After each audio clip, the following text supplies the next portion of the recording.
ಎಲ್ಲರಿಗೂ ನಮಸ್ಕಾರ ವೀಕ್ಷಕರೇ. ಇಂದು ಬಹಳ ಶಕ್ತಿಶಾಲಿಯಾಗಿರ್ತಕ್ಕಂಥ ಆಗಸ್ಟ್ 12 ಬಹಳ ಭಯಂಕರವಾಗಿರುವ ಅಮಾವಾಸ್ಯೆ ಹಾಗೂ ಸೂರ್ಯಗ್ರಹಣ ಒಟ್ಟಿಗೆ ಸಂಭವಿಸ್ತಾ ಇರೋದ್ರಿಂದ ಈ ರಾಶಿ ಚಕ್ರದವರ ಮೇಲೆ ಸಂಪೂರ್ಣವಾಗಿ ಬದಲಾವಣೆಯನ್ನು ತಂದುಕೊಡುತ್ತದೆ. ಇವರ ಜೀವನ ಇನ್ನು ಮುಂದೆ ಉತ್ತಮವಾಗಿರುತ್ತೆ, ಕಷ್ಟಗಳಿಂದ ಪರಿಹಾರ ಸಿಗುತ್ತೆ, ಲಾಭವನ್ನು ಕಂಡುಕೊಳ್ತಾರೆ. ಪ್ರತಿ ಕ್ಷೇತ್ರದಲ್ಲೂ ಕೂಡ ವಿಶೇಷವಾಗಿ ಅದೃಷ್ಟ, ಸಂಪತ್ತು, ಎಲ್ಲ ಕೆಲಸದಲ್ಲೂ ಕೂಡ ಅಧಿಕವಾಗಿರ್ತಕ್ಕಂಥ ವಿಶೇಷವಾದ ಒಂದು ಸಮಯವನ್ನು ಬರಮಾಡ್ಕೊಳ್ತಾರೆ. ಹಾಗಾದರೆ ಸ್ನೇಹಿತರೆ, ಈ ರಾಶಿ ಚಕ್ರದಲ್ಲಿ ಇರ್ತಕ್ಕಂಥವರು ಯಾರ್ಯಾರು, ಯಾವ ರಾಶಿಯವರಿಗೆ ಅತ್ಯುತ್ತಮ ಲಾಭ ಮತ್ತು ನೆಮ್ಮದಿ ದೊರೆಯುತ್ತದೆ, ಯಾವ ರೀತಿ ಪ್ರತಿ ಕ್ಷೇತ್ರದ ಮೇಲೂ ಕೂಡ ಲಾಭವನ್ನು ಗಳಿಸಿಕೊಳ್ತಾರೆ, ಪ್ರತಿಯೊಂದು ವಿಶೇಷವಾದ ಮಾಹಿತಿಯನ್ನು ನೋಡ್ತಾ ಹೋಗೋಣ. ಅದಕ್ಕೂ ಮುನ್ನ ನೀವು ಕೂಡ ದೇವರು ಹಾಗೂ ಜ್ಯೋತಿಷ ಶಾಸ್ತ್ರವನ್ನು ನಂಬೋದಾದರೆ ಈಗಲೇ ಓಂ ನಮೋ ಭಗವತೆ ವಾಸುದೇವಾಯ ನಮಃ ಎಂದು ತಪ್ಪದೆ ಕಮೆಂಟ್ ಮಾಡಿ ನಮ್ಮ ಚಾನಲ್ಗೆ ಸಬ್ಸ್ಕ್ರೈಬ್ ಮಾಡಿ. ಹೌದು ಸ್ನೇಹಿತರೆ, ಈ ಶಕ್ತಿಶಾಲಿಯಾಗಿರ್ತಕ್ಕಂಥ ಅಮಾವಾಸ್ಯೆ ಬಹಳಷ್ಟು ವಿಶೇಷವಾಗಿದೆ. ಏಕೆಂದರೆ ಜ್ಯೋತಿಷ ಶಾಸ್ತ್ರದ ಪ್ರಕಾರ ಈ ಅಮಾವಾಸ್ಯೆಯನ್ನು ಭೀಮನ ಅಮಾವಾಸ್ಯೆ ಎಂದು ಕರೆಯಲಾಗುತ್ತೆ. ಈ ಅಮಾವಾಸ್ಯೆ ಹಾಗೂ ಸೂರ್ಯಗ್ರಹಣ ಒಟ್ಟಿಗೆ ಸಂಭವಿಸೋದ್ರಿಂದ ಕೆಲವೊಂದಿಷ್ಟು ಬದಲಾವಣೆಗಳು ಈ ರಾಶಿ ಚಕ್ರದವರ ಜೀವನದ ಮೇಲೆ ಸಕಾರಾತ್ಮಕವಾದ ಪರಿಣಾಮವನ್ನು ತಂದುಕೊಡುತ್ತದೆ.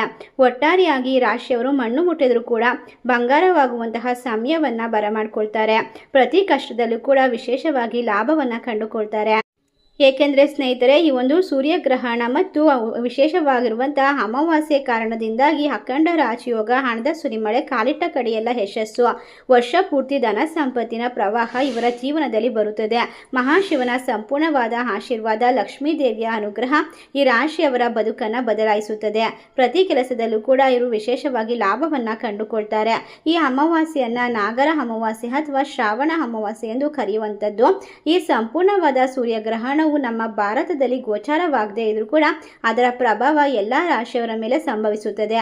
ಈ ಅಮಾವಾಸ್ಯೆ ಸೂರ್ಯಗ್ರಹಣ ಈ ರಾಶಿಯವರಿಗೆ ಅದೃಷ್ಟವನ್ನು ತಂದುಕೊಡುತ್ತೆ. ಮುಟ್ಟಿದ್ದೆಲ್ಲ ಚಿನ್ನವಾಗುತ್ತೆ, ಬಾಳು ಬಂಗಾರವಾಗುವಂತಹ ಸಮಯ, ಕಾಲಿಟ್ಟ ಕಡೆಯೆಲ್ಲ ಸಂಪತ್ತಿನ ಸುರಿಮಳೆ, ಕೋರ್ಟ್ ಕೇಸ್ ವ್ಯವಹಾರದಲ್ಲಿ ಇರ್ತಕ್ಕಂಥ ವಾದ ವಿವಾದಗಳು, ಅಡೆತಡೆಗಳು ತಪ್ಪುತ್ತದೆ. ನಿಮ್ಮ ಪರವಾಗಿ ಜಯಬೇರಿಯನ್ನು ಸಾಧಿಸುವಂತಹ ಸಮಯ. ಒಟ್ಟಾರೆಯಾಗಿ ಸ್ನೇಹಿತರೆ, ನೀವು ಯಾವುದೇ ಕ್ಷೇತ್ರದಲ್ಲಿ ಕೆಲಸ ಮಾಡ್ತಾ ಇದ್ರು ಕೂಡ ಅದರಲ್ಲಿ ಅತ್ಯುತ್ತಮವಾಗಿರುವಂತಹ ಲಾಭವನ್ನು ಕಂಡುಕೊಳ್ತೀರಾ.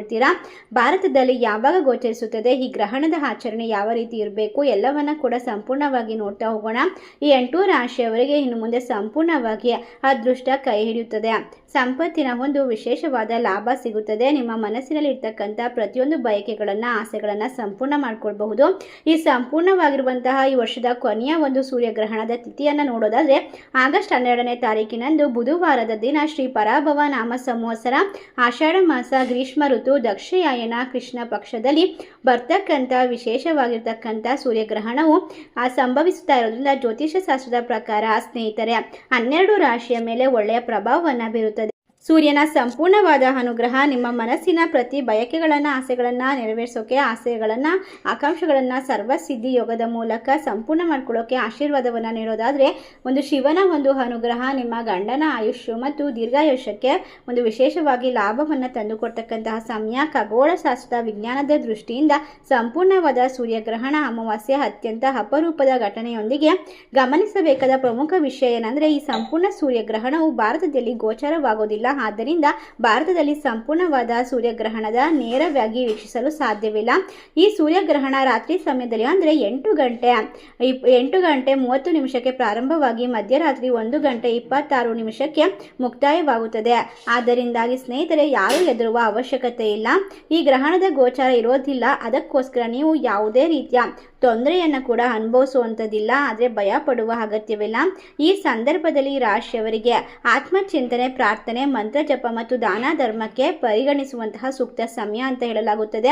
ನಿಮ್ಮ ಕುಟುಂಬದಲ್ಲಿ ಇರ್ತಕ್ಕಂಥ ಹೊಸ ಬದಲಾವಣೆಯನ್ನು ನೀವು ಗಮನಿಸಬಹುದು. ನಕಾರಾತ್ಮಕತೆ, ತೊಂದರೆಗಳು ಎಲ್ಲವೂ ದೂರವಾಗುತ್ತೆ. ಕುಟುಂಬಗಳಲ್ಲಿ ವ್ಯಕ್ತಿಯ ಒಂದು ಜನ್ಮ ಕುಂಡಲಿ, ದಶಾಭುಕ್ತಿ ಮತ್ತು ಗ್ರಹ ಸ್ಥಿತಿಗಳ ಮೇಲೆ ಈ ಒಂದು ಗ್ರಹಣದ ಒಂದು ಪ್ರಭಾವವನ್ನು ನೋಡಬಹುದಾಗಿದೆ. ಯಾವುದೇ ನಿರ್ಧಾರವನ್ನು ತೆಗೆದುಕೊಳ್ಬೇಕಾದ್ರೂ ಎಚ್ಚರಿಕೆಯಿಂದ ತೆಗೆದುಕೊಳ್ಬೇಕು. ನಿಮ್ಮ ಉದ್ಯೋಗ ಬದಲಾವಣೆ ಬಗ್ಗೆ ಯೋಚನೆ ಮಾಡ್ತಾ ಇದ್ರೆ ಇದು ಅನುಕೂಲಕರವಾದ ಸಮಯವಾಗಿರುತ್ತೆ. ಹೊಸ ಗ್ರಾಹಕರು, ಹಳೆಯ ಪರಿಚಯ ಅಥವಾ ಯಾವುದೇ ರೀತಿಯ ಬ್ಯಾಂಕ್ ಬ್ಯಾಲೆನ್ಸ್ ಆಗಿರ್ಬೋದು, ಸಾಲದ ಒಂದು ಮರುಪಾವತಿ ಆಗಿರ್ಬೋದು, ಯಾರಿಗಾದ್ರೂ ಕೊಟ್ಟಂತ ಹಣ ಮರಳಿ ಪಡೆಯುವಂಥದ್ದಾಗಿರ್ಬೋದು ಅದನ್ನೆಲ್ಲ ಕಂಡುಕೊಳ್ಳೋಕೆ ಈ ಸಮಯ ಸೂಕ್ತವಾಗಿದೆ. ಹೊಸ ಒಪ್ಪಂದಗಳು ದೊರೆಯುತ್ತದೆ, ವ್ಯಾಪಾರ ವಿಸ್ತರಣೆ ಆಗುತ್ತೆ, ಅವಕಾಶಗಳ ಸುರಿಮಳೆ ಸುರಿಯುತ್ತೆ, ನಿಮ್ಮ ಕುಟುಂಬದಲ್ಲಿ ಇರ್ತಕ್ಕಂಥ ಭಿನ್ನಾಭಿಪ್ರಾಯಗಳು ದೂರವಾಗುತ್ತೆ, ನಿಮ್ಮ ಮನಸ್ಸಿನಲ್ಲಿ ಇರ್ತಕ್ಕಂಥ ಹಣದ ಬಗ್ಗೆ ಭಯಗಳು ದೂರವಾಗುತ್ತೆ, ಲಕ್ಷ್ಮೀ ದೇವಿಯ ಅನುಗ್ರಹ ಅನ್ನೋದನ್ನು ಪಡೆದುಕೊಳ್ತೀರಾ. ಹಣಕಾಸಿನ ವಿಚಾರದಲ್ಲಿ ಯೋಜಿತವಾಗಿ ನಡೆದುಕೊಂಡ್ರೆ ಉಳಿತಾಯ ಹೆಚ್ಚಾಗುತ್ತದೆ, ಜೀವನದಲ್ಲಿ ಇದ್ದಂತಹ ಭಿನ್ನಾಭಿಪ್ರಾಯಗಳು ಕಡಿಮೆ ಆಗುತ್ತೆ. ಒಟ್ಟಾರೆಯಾಗಿ ಸ್ನೇಹಿತರೆ, ನಿಮಗೆ ವಿವಾಹದ ಒಳ್ಳೆಯ ಸುದ್ದಿಗಳು ಕೇಳಿ ಬರ್ಬೋದು. ವಿದ್ಯಾರ್ಥಿಗಳಿಗೆ ಓದಿನಲ್ಲಿ ಏಕಾಗ್ರತೆ ಜಾಸ್ತಿ ಆಗುತ್ತೆ. ಉನ್ನತವಾದ ವ್ಯಾಸಂಗಕ್ಕೆ ವಿದೇಶಕ್ಕೆ ಹೋಗುವಂತಹ ಬಯಕೆ ಆಸೆಗಳು ಸಂಪೂರ್ಣವಾಗುತ್ತೆ. ಉದ್ಯೋಗದಲ್ಲಿ ಇರ್ತಕ್ಕಂಥವ್ರಿಗೆ ಹೊಸ ಅವಕಾಶಗಳು ಕೈಬೀರಿಸಿ ಕರೆಯುತ್ತದೆ. ನಿಮಗೆ ಜವಾಬ್ದಾರಿಯುತವಾದ ಹುದ್ದೆ ಸಿಗ್ಬೋದು, ಅಥವಾ ಉತ್ತಮವಾದ ಪೋಸ್ಟ್ಗೆ ವರ್ಗಾವಣೆ ಆಗ್ಬೋದು, ಅಥವಾ ಬೇರೆ ಕೆಲಸದ ಸ್ಥಳದಿಂದ ಆಫರ್ಗಳು ಬರ್ಬೋದು. ಯಾವುದೇ ರೀತಿಯ ಕೆಲಸವನ್ನ ಮಾಡಿದ್ರು ಕೂಡ ನೀವು ವಿವೇಕದಿಂದ ಯೋಚನೆ ಮಾಡಿ ತೀರ್ಮಾನವನ್ನು ತೆಗೆದುಕೊಂಡಾಗ ಮಾತ್ರ ನಿಮ್ಮ ಜೀವನದಲ್ಲಿ ಇರ್ತಕ್ಕಂಥ ಕಷ್ಟಗಳನ್ನ, ಬಡತನವನ್ನ ದೂರ ಮಾಡ್ಕೊಳ್ಬಹುದು.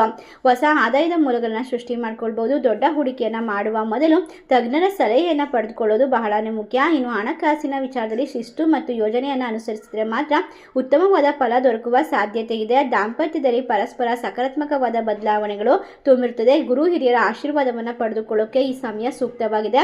ಪಿತೃಗಳಿಗೆ ದರ್ಪಣ ಬಿಡುವಂಥದ್ದು, ಸೂರ್ಯನಿಗೆ ಅರ್ಘ್ಯವನ್ನು ಸಮರ್ಪಣೆ ಮಾಡುವಂಥದ್ದು, ದೇವರ ನಾಮ ಜಪ ಮಾಡುವಂಥದ್ದು, ಮನಸ್ಸನ್ನು ಯಾವಾಗಲೂ ಶಾಂತಿ ಮತ್ತು ನೆಮ್ಮದಿಯಿಂದ ಇಟ್ಕೊಳ್ಳುವಂಥದ್ದು. ಈ ದಿನ ಕಡಿಮೆ ಕೋಪ ಮಾಡ್ಕೊಳ್ಳಿ. ಕಡಿಮೆ ಕೋಪ ಅನ್ನೋದಕ್ಕಿಂತ ಹೆಚ್ಚಾಗಿ ಕೋಪವನ್ನು ಬಿಟ್ಟು ಬಿಡೋದಕ್ಕೆ ಸೂಕ್ತವಾದ ಸಮಯ. ಅಮಾವಾಸ್ಯೆ ಎಂದರೆ ಕತ್ತಲೆ ಯಾವ ರೀತಿ ಆವರಿಸಿರುತ್ತೋ ಅದೇ ರೀತಿ ನಮ್ಮ ಜೀವನದಲ್ಲಿ ಆವರಿಸಿರ್ತಕ್ಕಂಥ ಕೋಪ, ದ್ವೇಷ, ಅಸೂಯೆ, ಭಯ ಎಲ್ಲವನ್ನ ತೆಗೆದುಹಾಕಿ ಒಂದು ಬೆಳಕಿನ ಜ್ಯೋತಿಯನ್ನು ಬೆಳಗಿಸುವಂತಹ ಸಮಯ ಅಂತ ಹೇಳ್ಬಹುದು. ಅದರಿಂದಾಗಿ ಸ್ನೇಹಿತರೆ, ನೀವು ಕೈಗೆತ್ತಿಕೊಳ್ಳುವಂತಹ ಕೆಲಸಗಳು ಯಶಸ್ವಿಯಾಗಿ ಪೂರ್ಣಗೊಳ್ಳುತ್ತೆ. ಪ್ರಮುಖರ ಸಲಹೆಗಳನ್ನು ಪಡ್ಕೊಳ್ತೀರಾ. ನಿಮ್ಮ ವಾತಾವರಣ ಅದ್ಭುತವಾಗ್ತಾ ಹೋಗುತ್ತೆ. ಆರ್ಥಿಕವಾಗಿ ಬೆಳವಣಿಗೆಯನ್ನು ಕಂಡುಕೊಳ್ಬಹುದು. ಕೋರ್ಟ್ ಕೇಸ್ ವ್ಯವಹಾರದಲ್ಲಿ ಇರ್ತಕ್ಕಂಥ ಅಡೆತಡೆಗಳು ನಿಮ್ಮನ್ನು ಬಿಟ್ಟು ದೂರವಾಗುತ್ತೆ. ಶತ್ರುಗಳು ನಿಮ್ಮಿಂದ ದೂರವಾಗ್ತಾರೆ. ನಿಮ್ಮ ಮನೆಯಲ್ಲಿ, ನಿಮ್ಮ ಮನಸ್ಸಿನಲ್ಲಿ ಮತ್ತು ನಿಮ್ಮ ಜೀವನದಲ್ಲಿ ಒಂದು ಶುಭ ಸುದ್ದಿ ಅನ್ನೋದು ಕೇಳಿ ಬರುತ್ತದೆ. ಉದ್ಯೋಗದಲ್ಲಿ ಇರ್ತಕ್ಕಂಥವರಿಗೆ ಈ ಸಮಯ ಸೂಕ್ತವಾಗಿದೆ. ನಿಮ್ಮ ಮೌಲ್ಯಮಾಪನ ಹೆಚ್ಚಾಗುತ್ತೆ. ವೃತ್ತಿಯಲ್ಲಿ ಹೊಸ ಒಂದು ಕೌಶಲ್ಯಗಳನ್ನು ಕಲಿಯಲು ಅಥವಾ ಹೊಸದಾಗಿ ಒಂದು ಕೆಲಸ ಅಥವಾ ಬಿಸ್ನೆಸ್ ಅನ್ನು ಪ್ರಾರಂಭಿಸೋಕೆ ಈ ಸಮಯ ಸೂಕ್ತವಾಗಿದೆ. ಜ್ಯೋತಿಷದ ನಂಬಿಕೆಗಳ ಪ್ರಕಾರ ಜೀವನದಲ್ಲಿ ಉತ್ತಮವಾದ ಫಲಿತಾಂಶವನ್ನ, ಪ್ರಯತ್ನಕ್ಕೆ ತಕ್ಕಂತೆ ನಿರ್ಧಾರವನ್ನ ತೆಗೆದುಕೊಳ್ಳೋಕೆ ಈ ಸಮಯ ಸೂಕ್ತವಾಗಿದೆ. ನಿಮ್ಮ ಆತ್ಮವಿಶ್ವಾಸ ಹೆಚ್ಚಾಗುತ್ತೆ. ಹೊಸ ಅವಕಾಶಗಳು ಬರುತ್ತೆ. ಜವಾಬ್ದಾರಿಗಳು ಜಾಸ್ತಿ ಆಗುತ್ತೆ. ಒಟ್ಟಾರೆಯಾಗಿ ರಾಶಿ ಚಕ್ರದವರ ಜೀವನದಲ್ಲಿ ಅದ್ಭುತವಾಗಿರ್ತಕ್ಕಂತಹ ಸಮಯ ಅಂತ ಹೇಳಿದ್ರೆ ತಪ್ಪಾಗೋದಿಲ್ಲ. ಹಳೆಯ ಬಾಕಿ ಹಣ ಮರಳಿ ಬರುವಂತಹ ಸಾಧ್ಯತೆ, ವ್ಯಾಪಾರ ವಿಸ್ತರಣೆ ಮಾಡ್ಕೊಳ್ಬಹುದು. ಆದಾಯ ಕೂಡ ಹೆಚ್ಚಾಗುತ್ತೆ. ಅನಗತ್ಯವಾದ ಖರ್ಚುಗಳನ್ನು ನಿಭಾಯಿಸಬಹುದು. ಒಟ್ಟಾರೆಯಾಗಿ ನಿಮ್ಮ ಸಂಪತ್ತು ದಿನೇ ದಿನ ವೃದ್ಧಿಯಾಗುತ್ತೆ. ಅದೃಷ್ಟ ಕೈ ಹಿಡಿಯುತ್ತೆ. ಲಾಭದಿಂದ ತುಂಬಿರ್ತಕ್ಕಂಥ ಸಮಯ ಬರುತ್ತೆ. ಇನ್ನು ಉಳಿತಾಯದ ಕಡೆಗೆ ಯೋಚನೆ ಮಾಡ್ತೀರಾ. ಮಕ್ಕಳಿಂದ ಕೂಡ ಸಿಹಿ ಸುದ್ದಿಗಳನ್ನು ಕಂಡುಕೊಳ್ತೀರಾ. ಇಷ್ಟರ ಅದೃಷ್ಟವನ್ನ ಈ ಒಂದು ವಿಶೇಷವಾದ ಅಮಾವಾಸ್ಯೆಯಿಂದ ಬರಮಾಡಿಕೊಂಡು ನೆಮ್ಮದಿಯನ್ನು ಕಂಡುಕೊಳ್ತಕ್ಕಂಥ ರಾಶಿಗಳು ಯಾವ್ಯಾವು ಅಂತ ನೋಡೋದಾದ್ರೆ, ವೃಶ್ಚಿಕ ರಾಶಿ, ಮಿಥುನ ರಾಶಿ, ಕುಂಭ ರಾಶಿ, ತುಲಾ ರಾಶಿ, ಧನಸ್ಸು ರಾಶಿ, ಮಕರ ರಾಶಿ, ಮೇಷ ರಾಶಿ, ಕುಂಭ ರಾಶಿ. ಈ ರಾಶಿಗಳಲ್ಲಿ ನಿಮ್ಮ ರಾಶಿ ಇದ್ದರೂ ಇಲ್ಲದಿದ್ದರೂ ಭಕ್ತಿಯಿಂದ ಓಂ ನಮೋ ಭಗವತೆ ವಾಸುದೇವಾಯ ನಮಃ ಎಂದು ತಪ್ಪದೆ ಕಮೆಂಟ್ ಮಾಡಿ ನಮ್ಮ ಚಾನಲ್ಗೆ ಸಬ್ಸ್ಕ್ರೈಬ್ ಮಾಡಿ. ಧನ್ಯವಾದಗಳು.